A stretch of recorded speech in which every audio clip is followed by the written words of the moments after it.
తెలంగాణలో Korean committee పర్యటన కొనసాగుతుంది. అసెంబ్లీ ఇన్ఛార్జీలతో నేడు కొరియన్ కమిటీ భేటీ కానుంది. ఎన్నికల్లో ఓడిన స్థానాలపై పోస్టుమార్టం చేయనుంది. త్రిసభ్య కమిటీ ఓటమి గల కారణాలు ఏంటి అనే విషయంపై ఆరా తీయనుంది. భవిష్యత్తు కార్యాచరణే లక్ష్యంగా నేతలకు దిశానిర్దేశం చేయనుంది.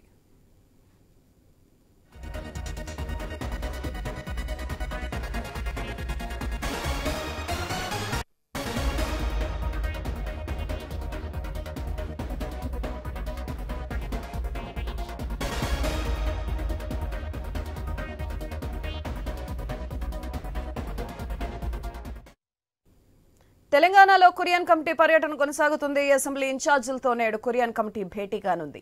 ఎన్నికల్లో ఓడిన స్థానాలపై పోస్టుమార్టం చేయనుంది త్రిసభ్య కమిటీ. ఓటమి గల కారణాలు ఏంటి అనే విషయంపై ఆరా తీయనుంది. భవిష్యత్ కార్యాచరణే లక్ష్యంగా నేతలకు దిశానిర్దేశం చేయనుంది.